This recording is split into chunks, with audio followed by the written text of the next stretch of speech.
Estamos de volta ao nosso Tira Dúvidas, que conta agora com a participação dos professores de matemática Eliana Demarques e Alexandre Duarte. Seja bem-vindo, professor Alexandre. Obrigado, Cláudia.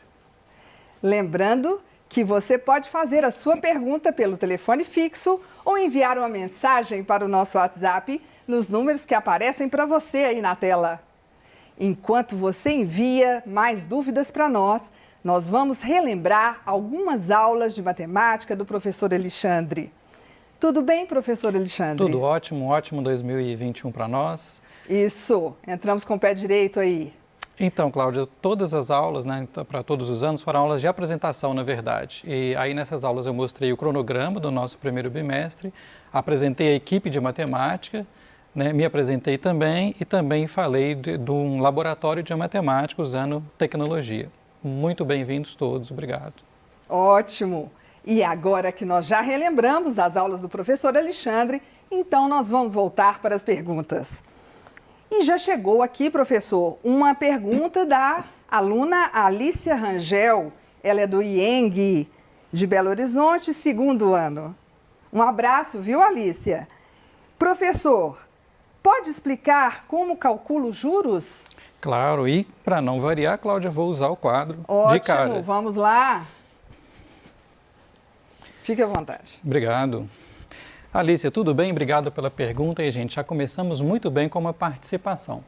Alicia, nós temos dois tipos, vou só engrossar aqui o pincel, dois tipos de juros. Nós temos juros simples e juros compostos, tá? Então, vamos ver rapidamente a diferença. Juros simples, eu inclusive vou fazer o mesmo exemplo numericamente para os dois. E nós temos juros compostos, tá? Qual que é a diferença, Alicia? Então vamos dizer que você tem, para simplificar a conta, um capital de R$100, ok? Que você quer aplicar pelo tempo, digamos, de um ano. Vamos dizer que a sua taxa é de 1% ao mês, para facilitar a conta, e você quer saber o seu montante, né? Depois dessa aplicação, quanto que você vai pegar lá no banco? Bom, você deve fazer o seguinte, né? Como o tempo e a taxa não são compatíveis, o tempo está em ano e a taxa está em meses, você vai sempre converter o tempo e não a taxa, ok? Então, um ano em meses são o quê? São 12 meses. Ok? E como é que você faz? Você pode fazer uma regra de 3, né? Como a taxa é de 1%, você pode fazer assim, né? R$100, né? Equivalem a 100% e X vai equivaler a 1%. Essa conta é simples, né? Nós podemos multiplicar cruzado, vai ficar 100x multiplicando aqui, né? Igual a 100. Quer dizer que o x vai ser, operação inversa, o 100 está multiplicando, a operação inversa é a divisão. Ou se você quiser dividir os dois lados por 100, também pode. Então, quanto que deu o seu rendimento mensal? O seu rendimento mensal deu R$1. Bom, no caso dos juros simples, né, como são 12 meses, é só multiplicar por 12, né? Então, você vai ter um juros de R$12, perfeito? Mas como você já tinha aplicado R$100, o seu montante vai ser os 100 que você aplicou mais os 12. Então, qual que é a resposta do exercício? R$112. E o que muda nos juros compostos para terminar? É que nos juros compostos, essa taxa de R$1, ela não incide sobre os R$100 iniciais, incide sobre o valor anterior. Então, só da primeira vez é que vai dar R$1. Quando você já tiver R$101 depois de um mês, os juros de 1%, o juro de 1%, vai incidir sobre 101. Aí seu capital vai só aumentando, que é o que acontece na vida real. Então, em vez de fazer assim, aí é mais fácil usar a fórmula, né? O montante vai ser o capital vezes 1 mais I elevado ao tempo. E nesse caso, a taxa vai estar em decimal. Então, rapidamente, a taxa é de 1%, é 1 por 100, que em decimal dá 0,01. Qual que vai ser o seu montante? R$100 vezes 1 mais 0,01 elevado a 12.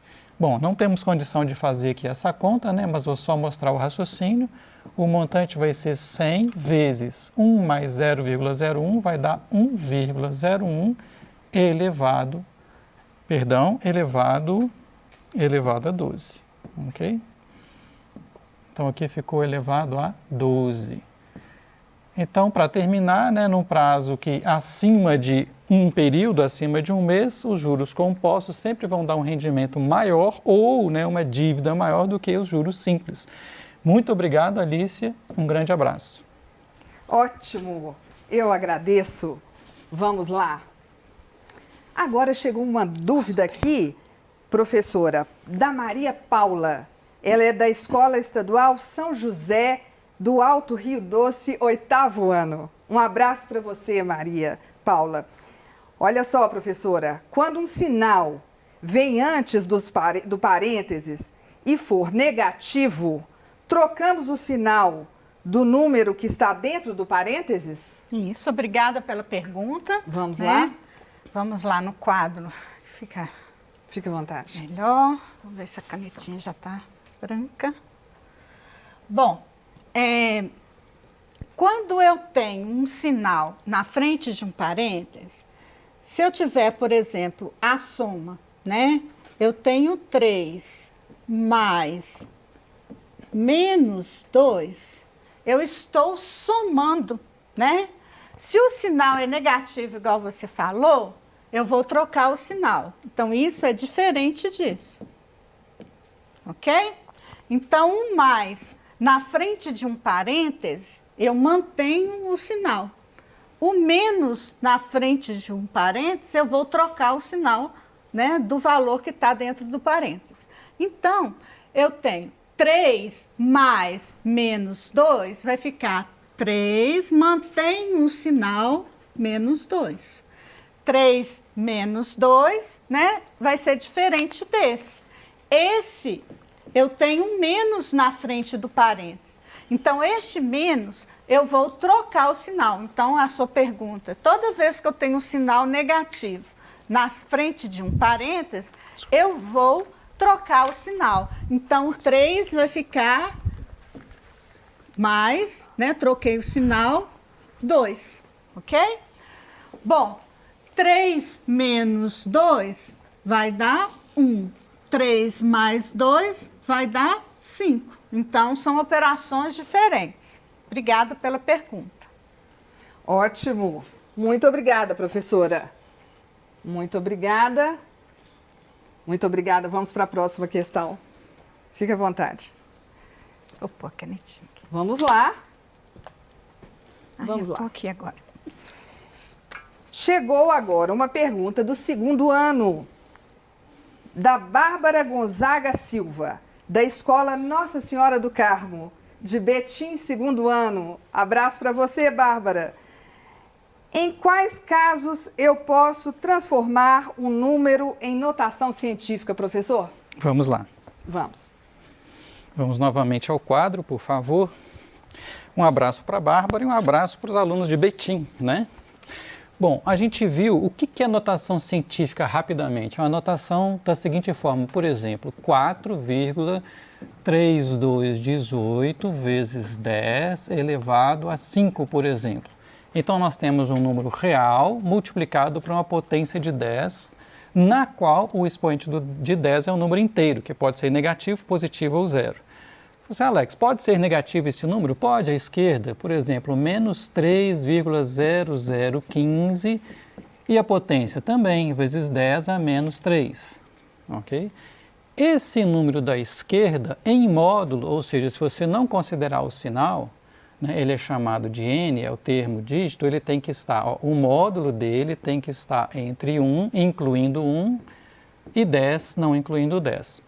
Bárbara, mas quando é que você vai fazer isso? Quando é útil fazer isso? Quando você tem números muito grandes ou muito pequenos. Então, se você vai simplesmente fazer essa conta aqui, por exemplo, 12 vezes 50, não há necessidade de passar para a notação científica, né? Então, ó, vamos lembrar aqui do que o professor Expedito fez agora mesmo, né? 12 vezes 50, né? Como é que faz aqui? Então, eu vou escrever aqui o 50, né? Vai ser 0 vezes 2, 0, 0 vezes 1, 0, 5 vezes 2, 10, vai 1, 5 vezes 1, 5 e 1, 6, então deu 600. Pronto, não precisou da notação científica. Agora, se você tiver um número muito grande ou muito pequeno, né? Por exemplo, vamos supor que você queira fazer isso aqui, ó, 1.234.000 vezes 0,000007. Vai ficar chato de fazer. Então, o que você pode fazer? Este número em notação científica, vamos chegar a vírgula para cá, 1,234 vezes 10 elevado a 6, vezes, vamos chegar essa vírgula para cá, ó, vou andar 1, 2, 3, 4, 5, 6 casas, 7,0 vezes 10 a menos 6. Qual é a vantagem de usar a notação científica? Você pode primeiro multiplicar este número por este número, né? Então, 1,234, não vou fazer a conta, tá? Eu vou só indicar, vezes 7, vezes 10 elevado a 6, vezes 10 a menos 6. Agora eu coloco as potências de 10, né? Conserva a base, somos expoentes. Isso aqui, por sinal, vai dar 10 elevado a 0. Esse pedaço aqui é igual a 1. Então, olha só, a conta, então, vai ser simplesmente esse produto aqui que nós vamos fazer igual acabamos de fazer aqui. Respondida a pergunta, muito obrigado pela pergunta. Obrigado, Cláudia. Muito obrigada, professor. Vamos lá?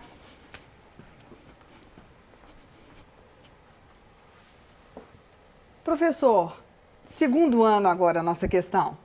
Qual a diferença entre função linear e função afim? Vamos lá.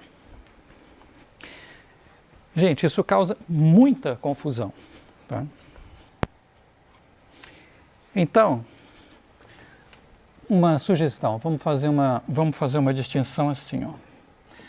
Vou escrever aqui um título que é esse aqui, ó, função polinomial. O que é polinomial, Alex? Aqui não tem raiz, só tem um coeficiente, né? E tem as potências da variável, do x no caso, do primeiro grau. Como é que é uma função polinomial do primeiro grau? Basicamente, y igual a ax mais b, ok? Só que aí nós vamos separar isso aqui em dois casos, não é certo? Então, por exemplo, se o b for igual a 0, como é que fica aquilo ali? Fica y igual a ax, simplesmente. Esta função aqui é chamada de função linear. Linear vem de linha, né, gente? Tudo aqui é reta, na verdade. Mas essa especificamente, o que acontece? Ela passa na origem, né? Pode estar subindo ou descendo, mas ela passa aqui na origem. O gráfico dessa função vai passar na origem. Um excelente exemplo é quando você tem grandezas diretamente proporcionais. Uma laranja custa R$3, 2 laranjas custam R$6, zero laranja custa R$0 e assim por diante. Perfeito? Essa é linear. Então, quando a função é linear, o que acontece? O y ele é diretamente proporcional ao x.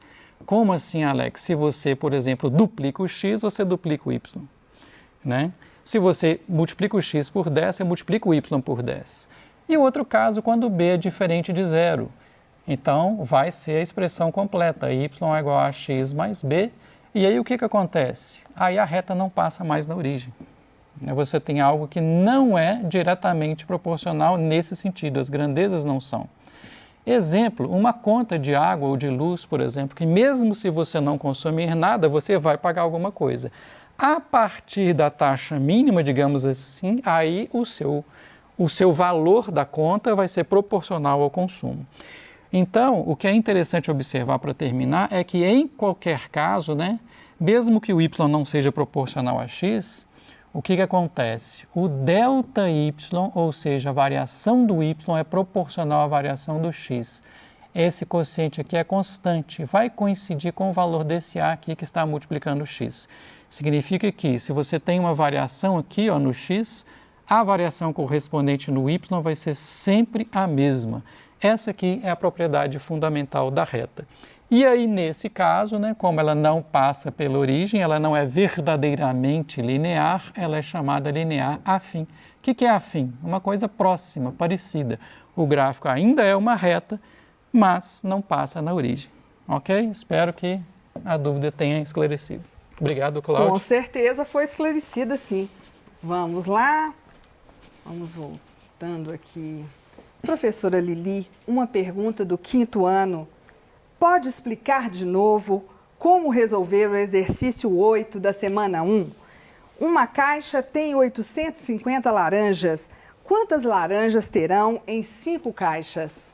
Muito obrigada pela pergunta. Eu vou fazer, então, a multiplicação, né? Se uma caixa eu vou colocar 850 laranjas, em 5 caixas, quantas laranjas eu vou ter? Eu vou pegar os 5, multiplicar, aí eu estou usando mais o asterisco, né? Nos programas, né? Nos softwares que a gente tem hoje, a multiplicação é o asterisco, mas nos livros a gente encontra o X da multiplicação ou o pontinho.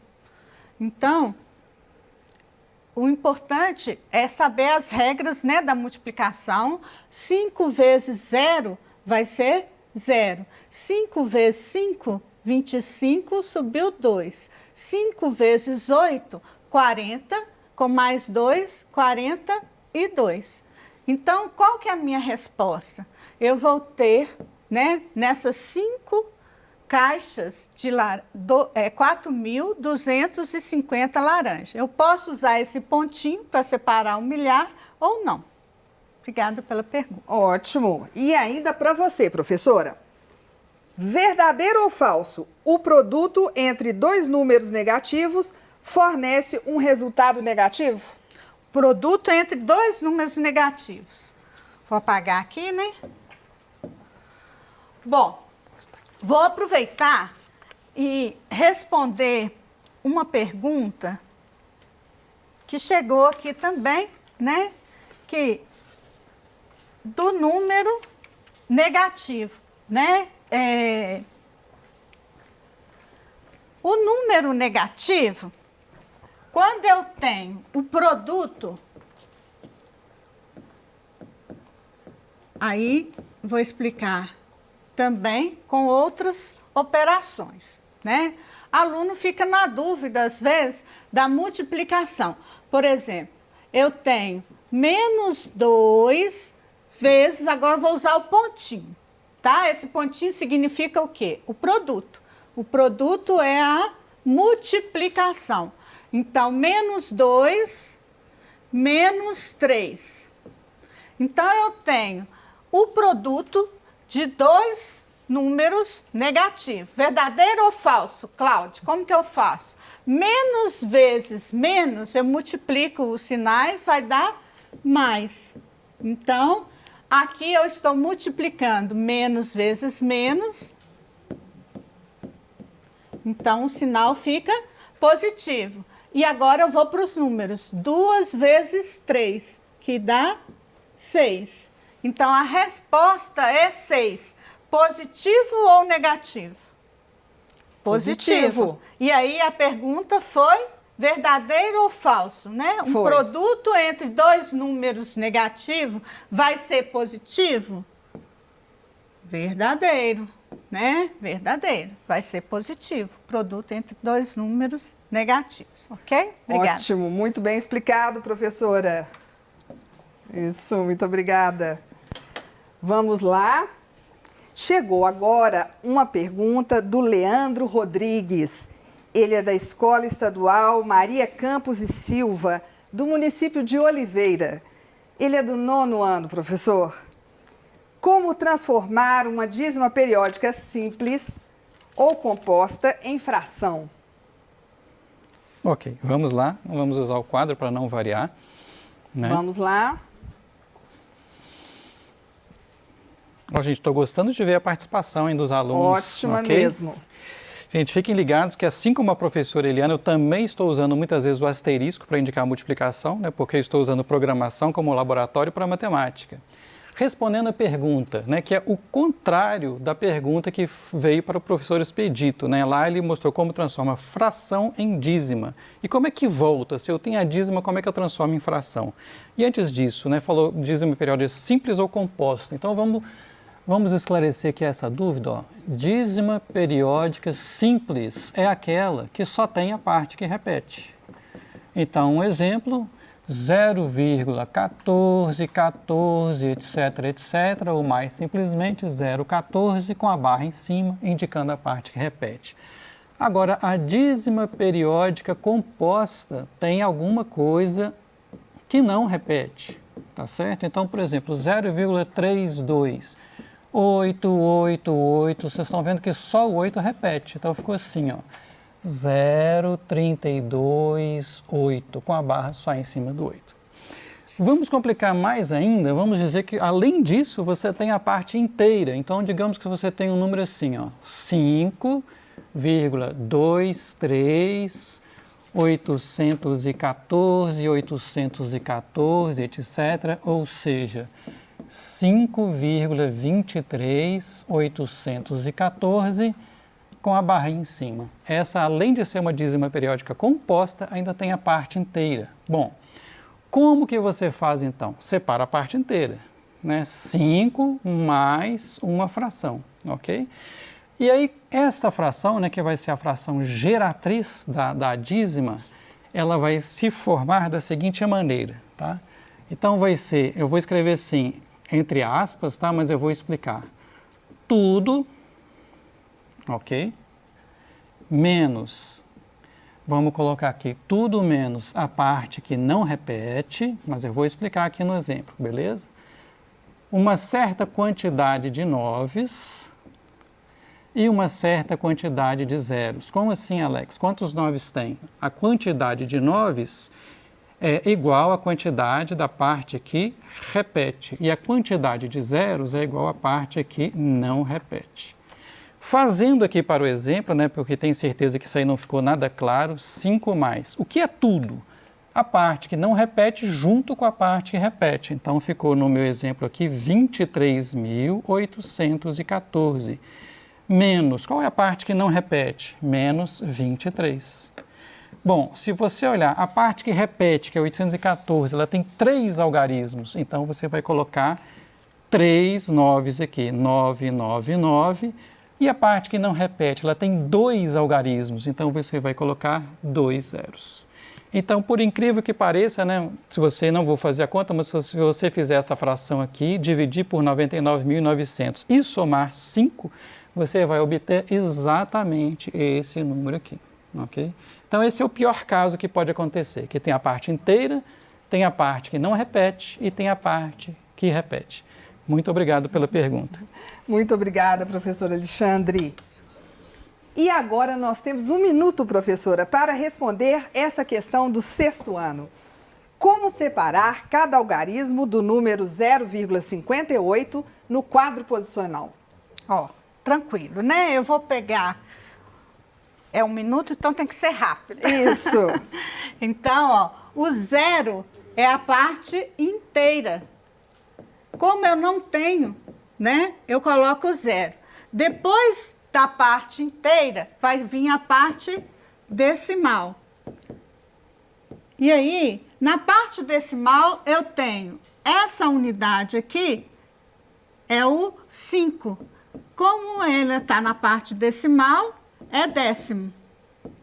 Então, eu tenho 5 décimos, só que eu tenho, na verdade, 58. Esse 8 é centésimo. Como que eu leio esse número? 58 centésimos. Ser breve, ok?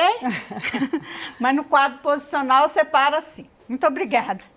Ótimo, professora. Muito obrigada. Chegou a hora de mais uma pequena pausa no nosso Tira Dúvidas. No próximo bloco, continuaremos com a participação dos professores de matemática, Alexandre Duarte e Eliana Demarques. E você, estudante, já sabe como participar.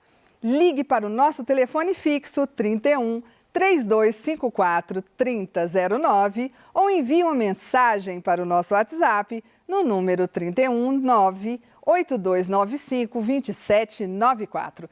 Já estaremos de volta. Não saia daí.